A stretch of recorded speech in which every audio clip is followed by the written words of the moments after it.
Sawachi Konkoya Natrasa Samaba Na Sawachi Konkoya Natrasa Samaba Na Sawachi Konkoya Natrasa Samaba Asam na aba na simple enye bibia kwa ena somewhere in 2019 mrase bedwafo ham so pem so tena ase bobo nsem ho na mbre nsusu ye sa bre ne abeda ne mrase e wose ye nya mra bi a ebetia landguard for enoma hodo mo ye ewo mamu ha enye bibia kwa ena sa de ne baaye me kasafa Vigilantism and Other Related Offences Act. In fact, medical kan achiro enche bia ebeko Alhassan Suhini ho honorable member of parliament. Omuko dwumadie bi ase na sa dwumadie na ase no and a director of Ministry of Lands and Natural Resources. And also the Daily Post newspaper crampa where they are to the front page. On credit was say a bombshell. Director our Ministry of Lands and Natural Resources. On what dia betudwa. Se say there abemu mpanimfo na edi animu. Wo mu na eboafo aso. Womu na ehye landguard edwumadie no contracting of landguard sa edwumadie na ekoso wo mamu ha eya na ye fa kwatiri kwan so toda amanfo ehwe omo nkwa wo mu no abamu mpanifo na edi animu ahwe se sa de we bekoso na asem no sai no sika no ede na na no opa akye wo we ya abeto abonten na se revelation ya abai ni sunsu aso ben ne benya ewon komodidi aye edie e na fe so here ehia se e wo se ye pasam no pomasibre so bia ye bibi anaso bia di animu titiriu aban edi animu amye bu mraso a mrase bedwafo no so ede na anamo ben no betu se de be ya ebeboa ama nkomo no ede akwa awie ye pa. I hope so honorable Alhassan Suhini ewa homa no so na ye hwe se ye ne no betimi edi nkomo edi afasa asem we so aberanza na no mamenka o eye de mbra ne ka eye Vigilantism and Other Related Offences Act 2019 Act 999 oko clause 75 now will say a person shall not directly or indirectly engage a landguard. Nature say won't be for be so anasa one kasa won't be for be so by your landguard so mbabo eye wasase bi ho ban yenim de landguard ye omutimi ye yenim oye na wo mutimi edeba e wo ye mamu ha yenim pra amanfo apra e wo landguard fo nsa no yenim amanfo mahwe mo nkwa e wo landguard wo mu no mayi e wo man ga na ha sei eriti da samra iba nti bra ne kire se obia anase a person shall not directly or indirectly engage a landguard to protect or guard property of that person or any other person. 76 they say a person who contravenes section 5 commits an offense and is liable on conviction to a term of imprisonment not less than 10 years and not more than 15 years. It ye chill so with this edumana so wo for be so anasa wankasa wakofa landguard some baba wasase ho ban wa bra emra no ma ho kwan a ye chill so we bibi sana betima dem na da obedem no enye less than 10 years emro eye emfie edu and afi so emro eye emfie dunum eso na chief director of Ministry of Lands and Natural Resources your friend of Patrick Agbesi Ele na our parliamentary committee meeting bi ase on the 10th of July 2023 eja Patrick okay. And I got to say, Jumedian as Mammy Kotu, HB Honorable Alhassan Suni Beba Bekanho, or say, I think the idea was that anytime the government apparatus, the police, military, among others, are seen going out there to claim lands, you know the hula baloo and backlash the government receives. So what they do is that you will set up somebody like this, and government will literally be hiding behind it so he can reclaim government lands. Honorable Alhassan Suhini, ewa humano so no dwumadi na se eno ote said na director AC kanasem. Yan kɔ ne nkyɛn na san ensem ya ode abeto dwai. Ye busa se ne nsunsu anso wo landguard enkomo no eso eye dey. Honorable, thank you very much again for your time. And just as we started, just as we started the conversation, if for the benefit of some of us who are not present at the meeting. Give us an idea of exactly what this director said and what it means as far as the fight against landguardism is concerned. Well, Kwame, let me start all over again by commending you and your team for the level of interest that you are showing in this story. Because like I stated, it is about the laws that we pass in this country and how committed we are to implementing same to the benefit of our country. Many a times we are told that we have passed almost all the laws that we need to develop this country, but what is lacking is the will to implement those laws. So it came to us as a shock when the chief director of the ministry, before the Land and Forestry Committee last week in Koforidua, confessed to us that the government and the ministry had no capacity to protect their own land. I mean, land that by the Constitution is to be held in trust, for the people of Ghana. We were told by the chief director that the government that is supposed to hold this land in trust has no capacity to protect the land. And so therefore, they engage the services of a particular land guard. Hold on, Honorable, hold on. When you talk about capacity, are you referring to security that is needed in ensuring that the lands are protected? Is that what you are referring to? I would say general capacity, because the chief director revealed the capacity of the particular land guard that they engage to protect and retrieve lands for them. And he said that this particular land guard has a whole setup. So you will assume that the government doesn't have that kind of setup. And he actually went ahead to give us the, if you like, accoutrements of that setup.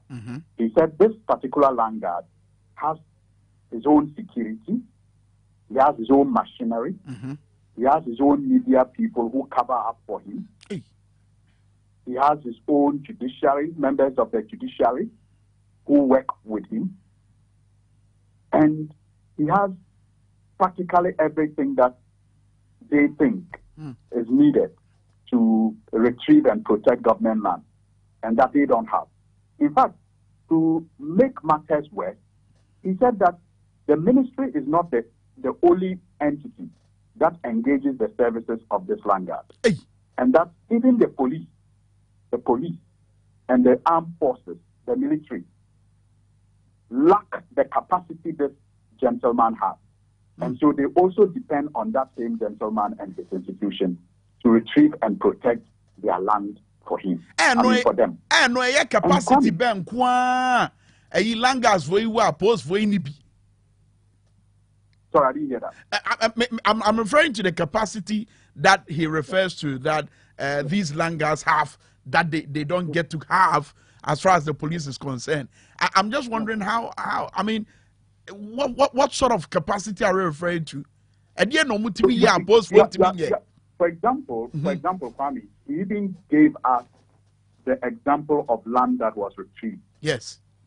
And he said that that land was occupied by warlords, and that no government entity could have ventured on that land. But this gentleman, with his capacity, with his security, if you like, fearful, maybe he had super warlords. So he took his super warlord there and was able to retrieve that land. And according to the according to the chief director, in retrieving that particular land, 3 people lost their lives because there were exchanges of gunfire. That is speaking to the capacity of this gentleman. It means he has people who are actually armed and can engage, people others in a shootout.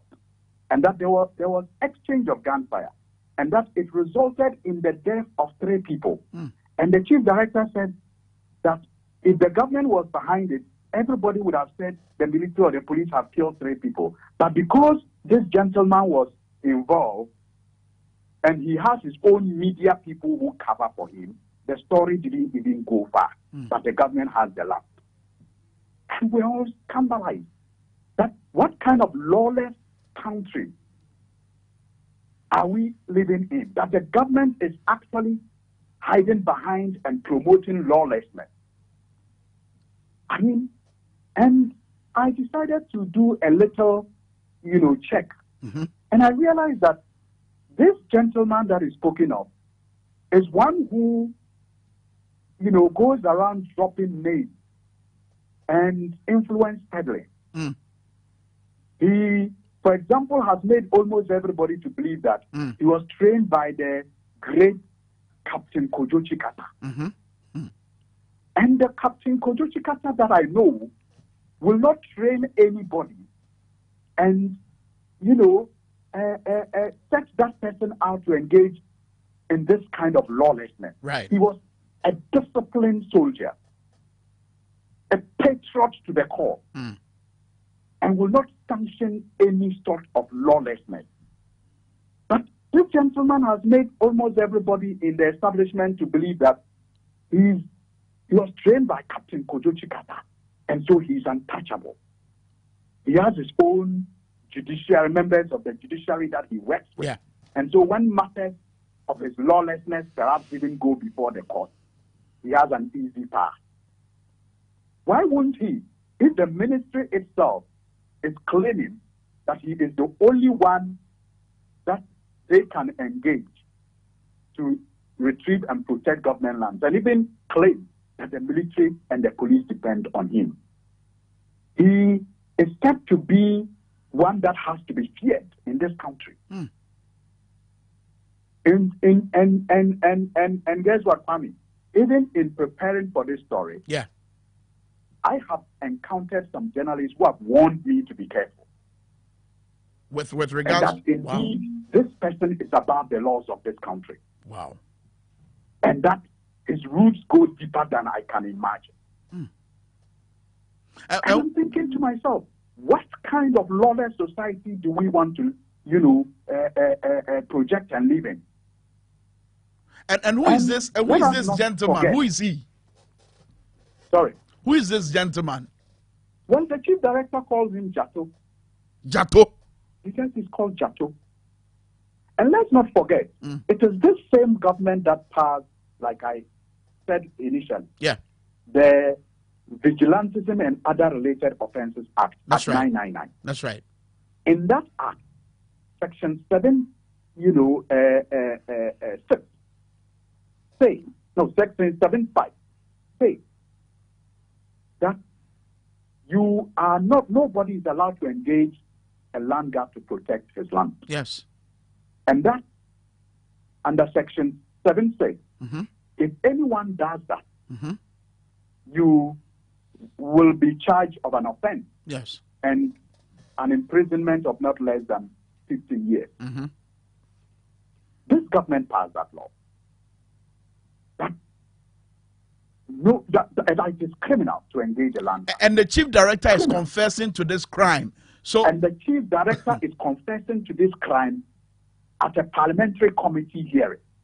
So on the basis of this confession, engaged in this criminality. Absolutely. On the basis of this confession, Honorable Alhassan Suhuyini, what's the next step that you're going to take in ensuring that the laws of Ghana are obeyed?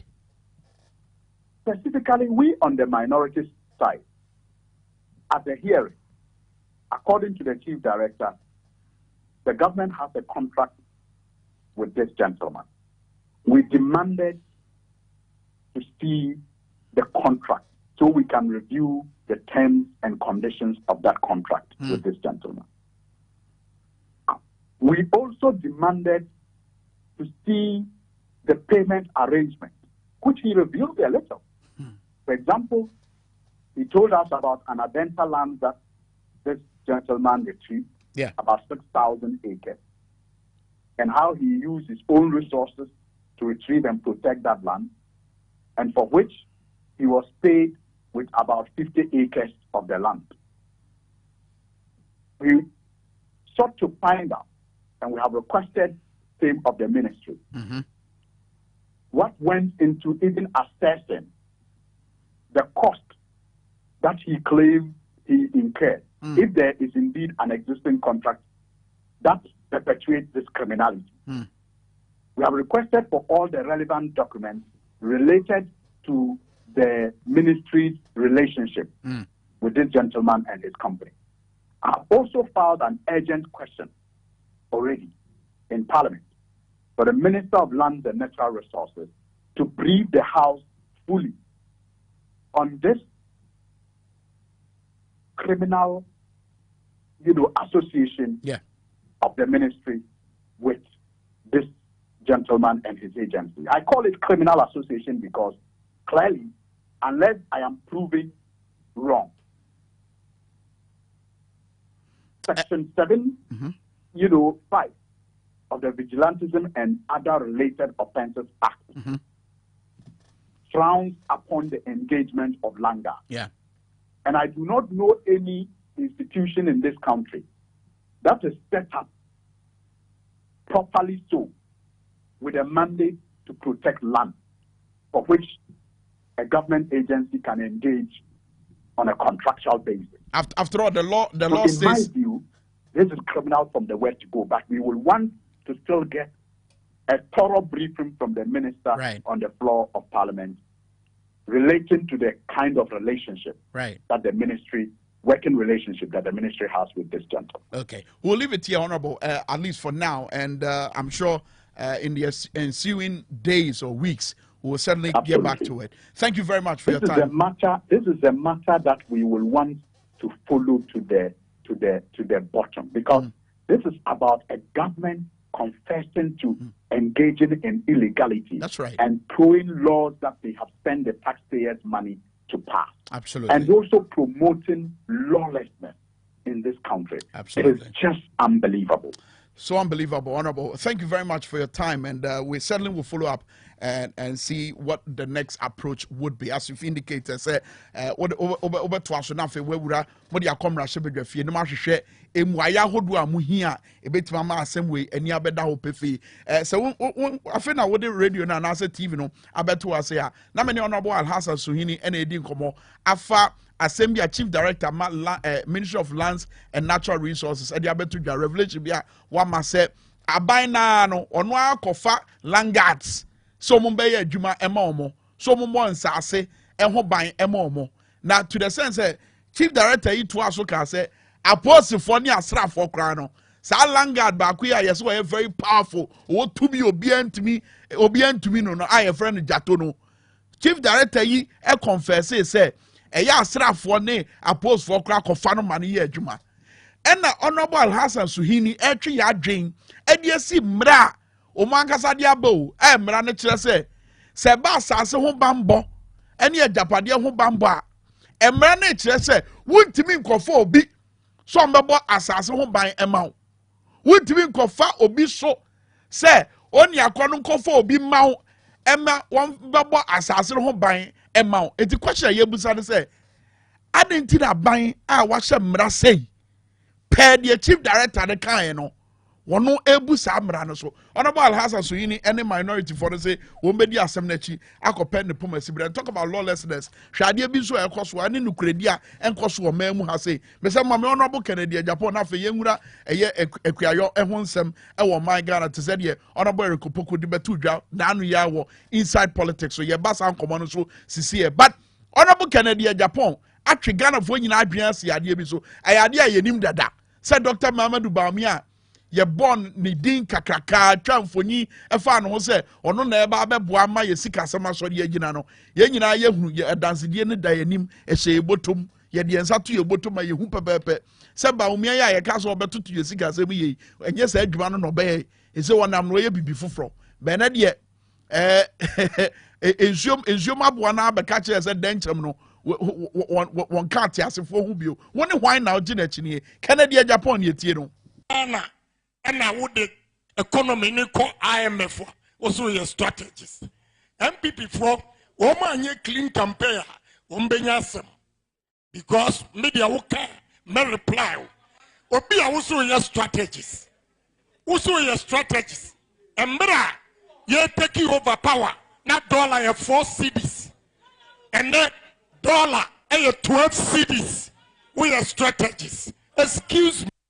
Excuse me, Kennedy Japan no. But you sure say o adwenche bi wo nia wo ka no ho but e de na che sunsuaso be na betimenya wo flag bearership race no ho e no krasem no de abeto dwana o man ne tenase e be ba sa nkomo ni mu afa na no so won kra ha ya Dwabo Ase Dwabo Ase ena ye man panyin na nado danko akufo ado osoma Greater Accra Regional Minister bi say onko kika bi nche ohempon bi a wan sori wa bra ye boy ye national anthem well na anu ya nso dwumadi bi koso but video dada ni e bra ye kika che ye Greater Accra Regional Minister say won ko kancho ohempon say we bu ye national anthem ho anim tia no na man panyin toto ne sa che ena di ka ba we na anu ya de we kura de ne baba ejina ni nchemu we enje se bia bedwam wo ba bi na ogina far away we di oben pa mampanyi nchemu anowo ona hye sa se violet o se move atade no a ogina mampanyi enchen a wo ye call wa bra ye bo national anthem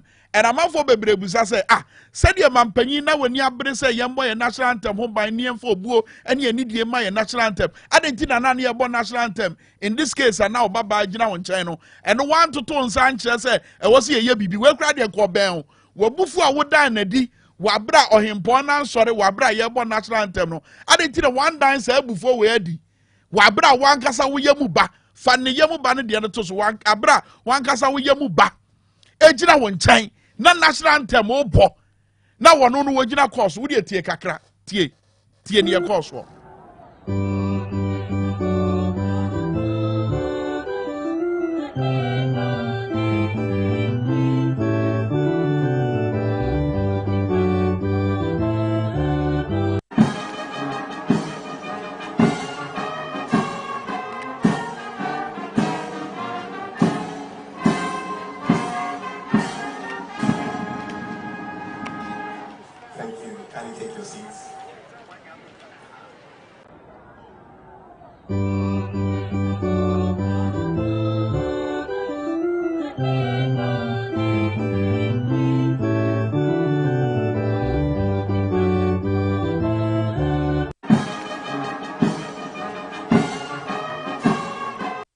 Abono nso apemu pepepe 7:30 exactly wa hwewe lawlessness all over the place ma shemra se langadism eyade enye na ma be ka kire se yen yabu mra no so mo ka kire yen gadafo we dey mu chief director wo Ministry of Lands and Natural Resources and dey abeto yanim wan kasa ukogina simpie so eda wabufu adi mampanyi woda wabufu adi wa bro hempon bi won kran ha wan sori enyina ho wa bra ye bo national anthem wo baba agina won chen e de phone natale na so se wan no ofre no se wan no ne di nkomo ene emfa ye ho e na wo ye de opɛ wa bra ye bo national anthem a wo no wo gina won chen mu ankasa ene wan dan wabufu adi ana hun we hu ana hun en we hu we obi ani obetima kasa video ya doctor video we ebeye dem pass obi baba abonti abeka say ye de ensa aka anya say de na esitie no na e kire we ani kan ye da ho kan what does it say about the kind of governance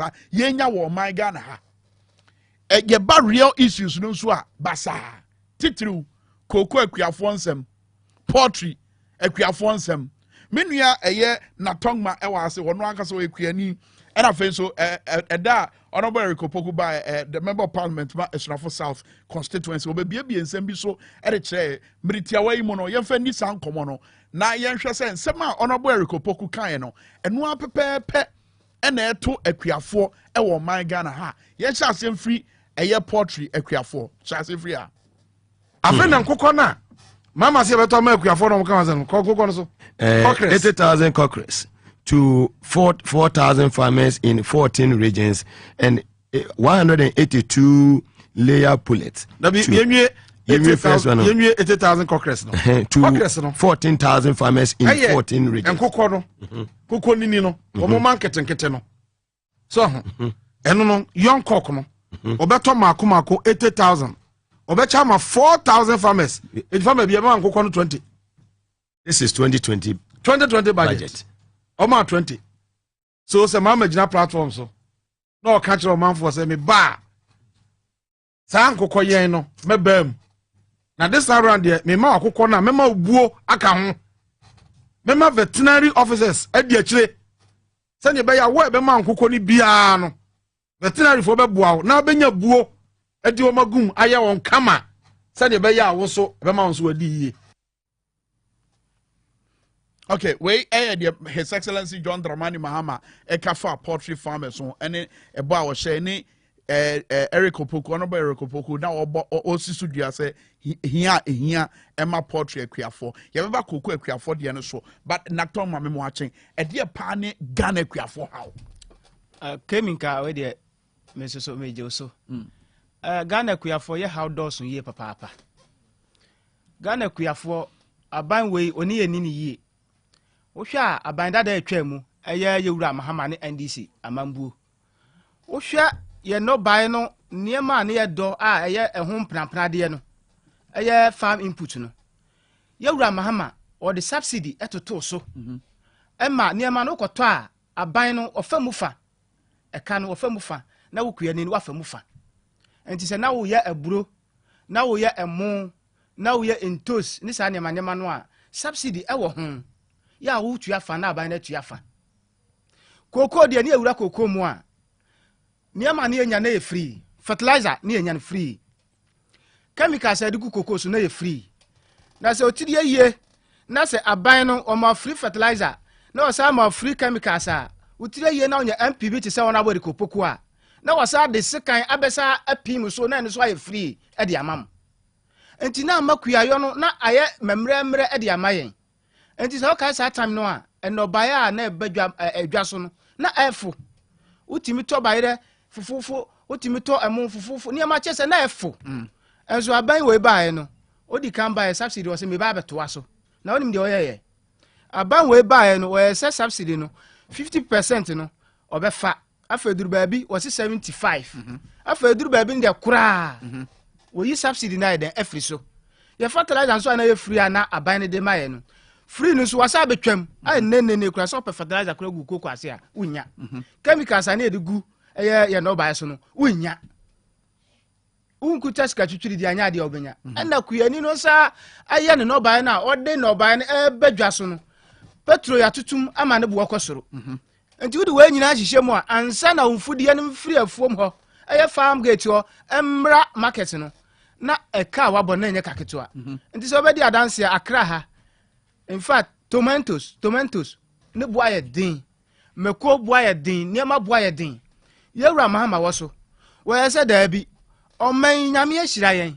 Niema ebedua bia eye ye wo man mu. Enti ehu hia se ye bekọ bokina, ne akwa akokra ntos e de aba. Ne senti no, meko pwaregu, na makwa akwa irrigation den e wo ho. Se pesi 3 months, e pesi 4 months a, ye benya nsuo still e de adura ye tomatoes, ye meko, ye nya adoa, ne ye no buy a, e betumi aboa ye. Wo firi aban mu no, wo ye nhihye a na ko ba ba ye, e na fofu ya nto ata, e na di firi aban. Ye wura kufu ado ba ye, okọ pwaregu, e ka kate sword, se omo ba ba ye pwaregu irrigation. Besi na ye nya ye. Eti na nse yewura ba omo ekoto okoduru ho no ahemfu no bisa no yewura mo ba ha be cut short say irrigation mo ba ha be ya ma ye nti kutamenti jame na akosi sen wo se afa ne epa bosia aba ba ye abosia no besi na ye nyampe ye afei eti project no da so kunkun nko ho hwe enko hwe basa wote se obi ana woda sa aso ye na no ene wasimu ban say wo pese wo tu frank ama MPP amanyoko no and by extension be ye Ghana mampanya epemo say because ono na nka wo say ni leadership no boa na nka no man ya mo hwehwe nyina no etibi dan ne ho adi kebinka am say say agric minister ya asemi awokan so ho am campaign am ya ena omumu ba ko yewura lanka hye be kan no so omu campaign atonsuo say omu hu asem kura omu weden omu ko akoka si se wonu ankasa odimu no ne message ye ne sen oni message bi ade mayen oni message se bi se yo konfo boni a watira yade ho ama ye yi no onye konfo papa so ho enti sa agric minister we onu wodi ade ni mu no ye nhwe ba bi a odi agric ababeden odi abedru hin hwe ye koko sem ene koko 1 bag 800 Ghana cedis aburo 1 bag eye 1002 eburo boto ba ko bro ye fe ne sen koko ne bo wow ebi si da wo man mu se eburo bag bo aye din chen koko a yɛde tu ɛho sɛ cocoa ne Ghana ne cocoa no ɛnɛyi aburo bag baako ne bo ɔde nkyɛ cocoa tomatoes 1 box ɛne nam 3,000 30 million ɛwɔ Accra ha enti ukuta cocoa bag miɛnsa kora wontimi ɛntɔ ɛyɛ fɛn sɛ tomatoes 1 box mɛkɔ on sɛ saa bɔtɔ nketenkete no ne ma ɛyɛ 1,000 Ghana cedis cocoa bɔtɔ ɛyɛ 800 Ghana cedis enti ye cocoa adwuma no sɛ yɛwɔ grounds na sɛ yɛka kyerɛ mu sɛ cocoa adwuma no sɛ na sɛ wote Accra wote Kumasi wote baabi a cocoa ni a wɔyɛ signal bi a metwa mu ho sɛ ne cocoa no ne mpɛmpɛn so akɔ akɔduru nti ɛnɛ cocoa boɔ ɛne aburo boɔ kora wontimi fa nyɛ comparison ma ne nyɛ yie aburo boɔ a bɛyɛ de akyɛ cocoa in toast tomatoes box ne boɔ den kora ɛkyɛn cocoa dwenwe ho ma me wabra yeti ono boy rekopoku tew na fe ye de nkomotwetwe na bana awie ye ɛdeɛ nhyehyɛ na animanimu ye no cocoa akuafo ehia efri Ghana ban ho me mfa ho ne NDC ne MPP ɛdeɛ enoma na mohwehwɛ sabre ya ebetima boama ɛyɛ kuayo adwuma na gina ne naso te sɛ de ayɛ wa amama hodo a ɛno mpo ka ho bi ɛna musikasɛm etimi eja edi hina na sɛ etima ayɛ kɛse yeti ono boy rekopoku ni mfonyi bi anu otwa efa cocoa industry no tiewe under President Mahama chemu cocoa ton bia ye ko ton na brochire no ye nya $2,950 on some before nya 2,600 ye nya $2,950 at that time no ye nya ska kase cocoa bo konso sabre no e na omo ba yo nya 2,600 aw koto cocoa na ye mfa dollar na eto ye di cedi na eto in this exchange rate no na wo dia check momo de na 3 at that time 3.9 asa mo free power $1 bia no na 3.9 cedis na obenya nam etu de check ya 1 ton bia no ye nya 11,505 cedis bag dunsia bia etu check ya cocoa bag bia 2016 ukoton no abrochira sika ne nya baga na 719 cedis 2016 cocoa bag baako bia 719 cedis ena jomama ban makuani no 475 ena ban fa 244 mo ban nyanzani enti o mko ba ye no ena o mbeka kire akuafo nse oh cocoa bo no so ate NDC fo nya no 2,950 yen ye ko nya no 2,600 nti so ate mo bone na obuye wo de tie ni ye ena akuafo se yese so ate wa abrochire ena so mo boa eso de ate wa abrochire na exchange rate na cost record 10 cedis ena 11 cedis no wo de multiplier ono ton ba ku bia no wanya 26,000 wabra ye nya 11,000 nti ono de dollar na ka kire akuafo no on fa cedi no kan kire wo but odi cedi no bu nkunta bra parliament no na ani mada ho nti 2016 Mahama makuani no 475 ena offer 244 ena na do 2022 wa makuani no 800 ena wafa 825 nza kuafo anya sika kese a enye kokko bo so na ate aban ne fa dodo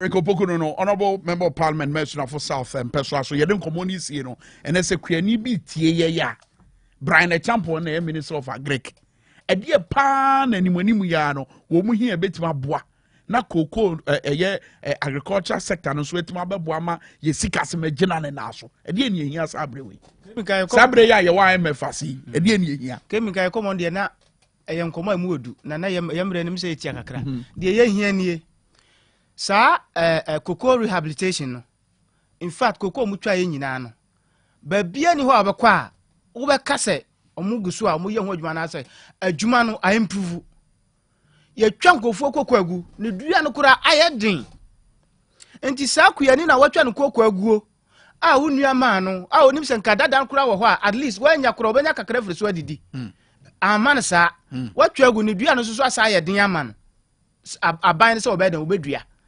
sa cocoa rehabilitation omomo moni nko ho na omonua cocoa no omotwa aguo no na amagana yenya cocoa de edi nkan no de to so mienu senia ye fensen ye wura John Mahama ene NDC aban beebi a omudi cocoa adwuma na ase beebi a omudi agriculture koduru ye no ye sere omomfa bi anka omomfa bi nka ho a mo monyi bi mfrim sa subsidy na make us year free cocoa input no so no omo make sure say on be sade aden aba na ma ye ho ahenhan ye yetumi nya sa subsidy no wo niema no so a ebadwam a ebe mrade amayen obi ti akra ha sika wo de beto nto si aye aduan edin because subsidy na year free so no ama niema no bo akosoro kuyani ni koto na boden sa na wo de be ye no kuya no a ka hu se no ba no so eba dwama so a ebe den ama wo a wo ye den wo kwa koto no nti ye momodin se sa subsidy no aban no be sade aba na aboaye na afa biom koko ni de in fact agu senia yewura ona body kopoko ka won se panyin we de ona wontwa ntro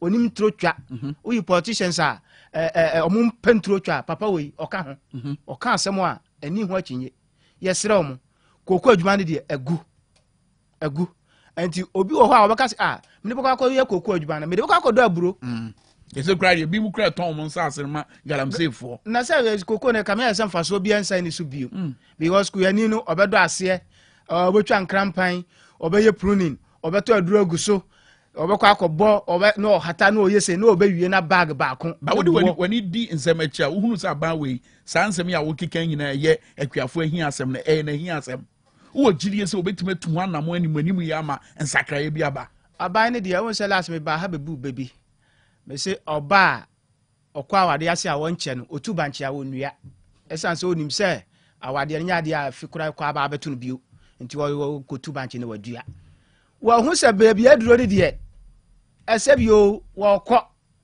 nti wo kọ ne de enye ne hi asem nti ubisa ya ban no nya de a ehia no se koko adwuma ehia no wagu no wo kọ ne ba bi galamse ya ye kan hwan mo na etuo hwan mo a wo hu eje kemi ka ubisa mi anasa na ti aban na nini koko ho okay yakubu naktongma ye breniti ye fancy ye mfampem ha me ye sure say some other time ye ba betraso ye ba betraso ni atrema ba mu abusuafo ha ne ye de Tonton Sansan ne beto ye dan ho aba ye ba na ye de mfonyikase nso abremo nsam no de pi na ekoso wo mamu ha ye didi ni nyina achi e de amamo hunti ye ba.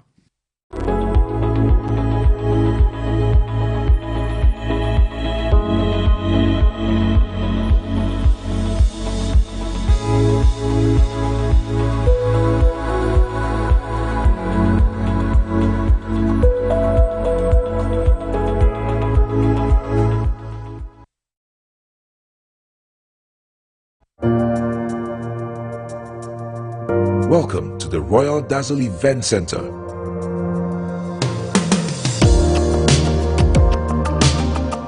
With a lush and well-maintained lawn and garden, you are assured of the best serene and comfortable atmosphere to organize all your family and social events.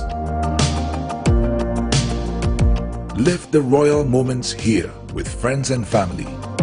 The hosting capacity of 600 to 800 people makes Royal Dazzle the most versatile of places to host weddings, parties, funerals, conferences, concerts, and many more. Create your memories with us. Call us for inquiries on 055-814-8585 or 024-620-2144 or pass by and speak to any of our friendly staff. Locate us at My John, close to Zoom Lion headquarters. Royal Dazzle Event Center, creating memories. If I cry na menyisika, etia ye mefui. Ehin fa na menya bosia, edia tre medwuma yimu. Kai kra mabre, me busia ato taxi fufu. Suhum Rural Bank. Suhum Rural Bank.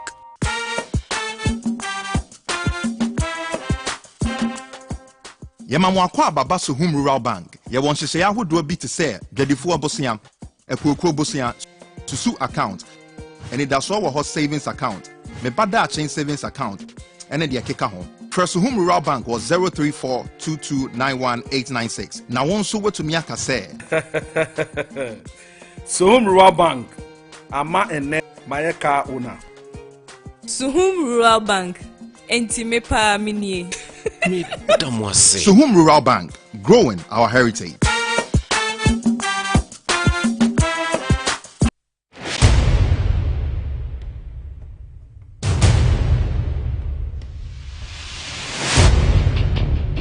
The The average human body mass should have at least 60% water for optimal performance in any physical or mental exercise. We can help you maintain it naturally.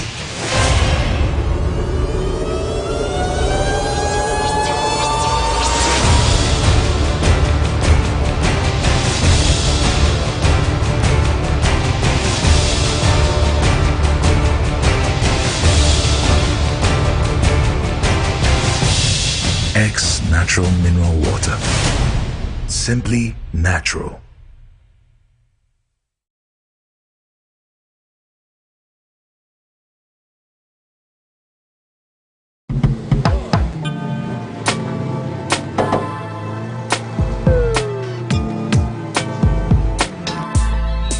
Welcome to Auto Check Vehicle Diagnostic and Licensing Center. I hear my car can be checked here without going to so many or Accra. Sure.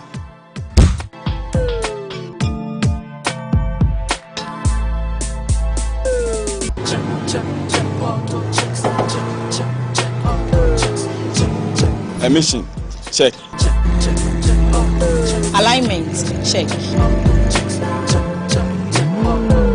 Brakes, check. Visit Auto Checks at Koforidua Aquadum Road for the roadworthiness of your vehicle, from saloon cars to heavy-duty industrial vehicles. Madam, your car is now ready for the road. Thank you so much. Auto Checks, check. Auto Checks, your safety, our priority. Check, Auto Checks.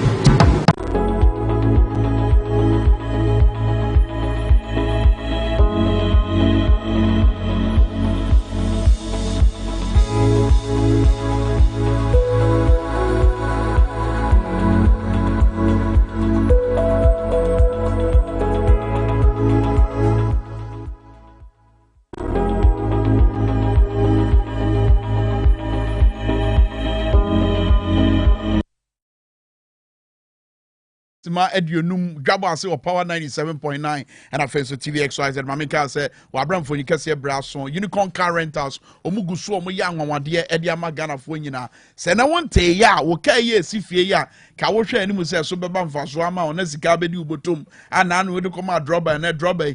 Aton and Yan as the same tree, Miss Row. Sasa no faton chain it one among we never bought for cano, Ekoma Unicorn Car Rentals. No more for my high mount, said by now a bosumi piano, Sikabe Babeda, Ubotum Tisadia, Amansa, and answer Tisadia man for me brave, Eddie Huda, and then Omabe can as a dear for the Duano. Say your SUV, say a 4x4, say yes, saloon car. Ya register for 2018, Echo 2023 Quadia, bra, Sisa, me papa, where you were queen, I can see a penny. And I feel so, Yafini about Betuan as a semacho, Yafini Becho, say na cano, and what touch you, can what to a touch you are, Wabra, Juma,